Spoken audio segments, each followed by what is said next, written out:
Finally, the fresh smell of freedom. Back in Germany, I didn't have all this. There was a huge potato famine. All my work was just spent trying to get food for me. But now that I moved here, I can get a stable job, build a family, build a house. Everything will be all right. I don't want to see a single bend in that plate. Yes, sir. Although life right now is difficult, I'm sure I can take advantage of the U.S.'s social mobility and higher wages. Maybe in a couple of years, my dream will come true and I can finally live a happy life. And I think my fellow immigrants should be able to come to the U.S. Just as Robert F. Kennedy said, our attitude toward immigration reflects our faith in the American ideal. We've always believed it possible for men and women who start at the bottom to rise as far as the talent and energy allow. Neither race nor place of birth should affect their chances. By describing his belief that all people should be equal, Senator Kennedy is supporting the new view of pro-immigration that is shared by immigrants. According to my recent census, immigration has been on the rise in the U.S., and this newfound source of labor should result in an economic boom. However, on the other hand, some of our American workers are being left in the wake of poverty, hunger, and disease. And according to my calculations, this should result in an increase in nativism beliefs because some isolationists may fear the influx of immigrants, some racists would despise the ethnic diversity, and some of our workers would resent the competition. I'm starving. I haven't eaten in years. I'm only out here because of those filthy immigrants that had to get jobs and they could do it better than me. America should have been kept the way Calvin Coolidge said it should have been. New arrivals should be limited to our capacity to absorb them into the ranks of good citizenship. America must be kept American. President Coolidge here is appealing to the views of workers who are displaced by immigrants when he implies that there are too many immigrants to be incorporated into the U.S. He is also appealing to the old nativist views in his idea that America must be kept American. I used to happily shovel coal. It was a great life. Then a filthy Jew came in the way and could do it better than me. What is that? Now I'm out here, and I don't know. I might never get a job again. I might never get a house. Okay, let's see what Congress did to address these issues. Yeah, let's go. I know. Right now, there's a quota, or a maximum number of immigrants allowed in our nation. So essentially, we'll be able to regulate the flow of immigrants to a stable number. For example, in this cartoon, although the number of people from Europe coming in may be high, the law will act as sort of a funnel and only let in the top 3%, which leaves job opportunities for our citizens. New quota laws were a huge win for nativists at the time. They still wanted more restrictions on the immigrants already in the U.S. And the immigrants and other open-door policy promoters wanted equal rights for all and free immigration. This clash in beliefs between the rise of immigration and the old nativist beliefs had large repercussions. Many anarchists in 1919 targeted government and law enforcement officials with bombs. The first bomb was detonated in Georgia at former U.S. Senator Thomas Hardwick's house. Another bomb, in April, was detonated in the office of Ole Hansen, the Seattle mayor at the time. You would think that this would be the first and last of these bombings, but you would be sorely mistaken. Man, this package is addressed to Rockefeller. Maybe I'll get to meet him. But wait a minute, this doesn't have proper postage.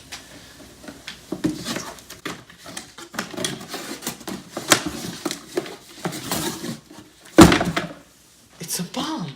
And all these other ones are bombs too. Maybe I'll get $1 million for saving them. This postal worker intercepted 36 mail bombs that lacked postage targeted at famous individuals, such as John D. Rockefeller. Months later in June, many bombs detonated in New York City, Washington, D.C., Boston, Cleveland, and Philadelphia. Unfortunately, these bombs single-handedly caused a nationwide panic against immigrants called the Red Scare. One of the initial points of conflict for these perspectives was during the first Red Scare in 1919 and 1920 with the Palmer raids. Hoover! Oh, Hoover! Hoover! Come over here! Where are you, Hoover? Yes, sir. Okay, put your hand down. We've gotten confirmation from the Department of Justice that we can proceed with the Operation Kill the... The raids begin from November 1919 all the way to January 1920. We're supposedly supposed to be deporting the anarchists and communists, but you do know what we're really trying to do, right? Yes, sir. We are trying to get rid of the people that are infecting our nation, like the Eastern Europeans, the Jews, and the... Keep your voice down. We want to be discreet and we don't want anyone to know, otherwise they'll turn their back against us, okay? You should expect resistance from the Department of Labor, but besides that, our citizens should be behind your back. I will not disappoint you, sir.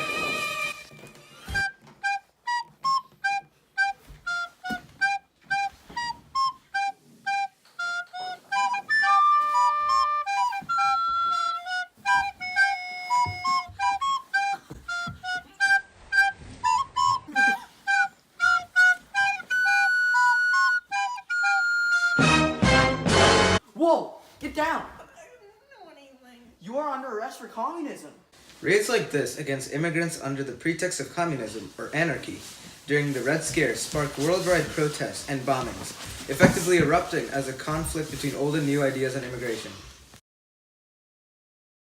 Order, two Italian anarchists, Nicola Sacco and Bartolomeo Vanzetti, are accused of the intentional murder of a paymaster and a guard of a shoe company in Braintree, Massachusetts. What say the defendants? We didn't do it. Wow, dude. Just because we're the first Italians you saw doesn't mean you can't just arrest us like that. I'm calling Okay, a lawyer. yes. We did want to conceal our activities because we were part of the left wing, but that doesn't mean we killed someone. Guilty. You're all guilty. In the days leading up to the execution of Sacco and Vanzetti, many immigrants and radicals protested against their accusation. They used this case as a platform to fight against the nativist cause. Release Sacco and Vanzetti! Free the Italians! And give us some rights as well. And spaghetti! As the time ticked down until the execution, protesters began to get violent to express their point. For example, bombs were detonated in Philadelphia and New York. However, the Supreme Court did nothing to overturn the execution, and on August 23, 1927, they were executed. While nativists celebrated over this maintenance of traditional racist values, immigrants mourned their death, as it signified the pervasive ideas against people who are different. The marches held and songs sung to honor Sacco and Vanzetti illustrate the impact of the tension between nativists and immigrants. Oh, ho, psycho, psycho, ho, ho, Niccolo, psycho, ho, ho, psycho, psycho, I just wanna sing your name. So I heard you really want to be part of the KKK, huh? Yeah, I really don't like all these immigrants and blacks infecting our country. Well, that's great, because now we've expanded our boundaries, and now instead of just going after African Americans, we go after anyone of different ethnicities and anyone progressing the nation in general, which includes Catholics, Jews, urbanites, bootleggers, and anyone else. Yeah, since our latest resurgence in 1915, we've been seeing newsletters such as this rise all over the country. I think that it's mainly because of the rise in nativism among people with the influx of immigrants taking their jobs. It kind of goes to show the conflict between the nativist views held by the KKK and the rising immigrant population and its subsequent want for equal rights. You keep on saying that, but I still think it's because of that amazing play, Birth of a Nation. So many people went to see that play, and in it, we, the KKK, were the valiant savers of the nation from northern carpetbaggers and bootleggers. Yeah, whatever. Let's just go on with the initiation. Okay, you must put your right hand on the holy book and repeat after me. I will make America great again. Hold on, we just got a situation. We'll just say you're initiated, and now let's go. Okay. Come on, move. KKK, open up. Jay Gatsby, we've heard about your bootlegging activities, so come with us. No! Go away! Listen, Jay! You've been a part of the changing activities in America, okay? And we dislike that a lot, okay? So I know what you people do, and I won't let you do that to me. I'd rather die in this house! So be it.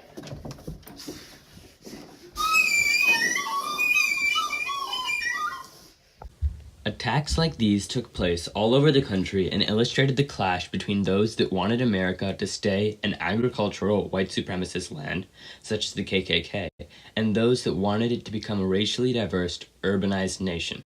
In other words, the divide between the nostalgic views of America and the new America.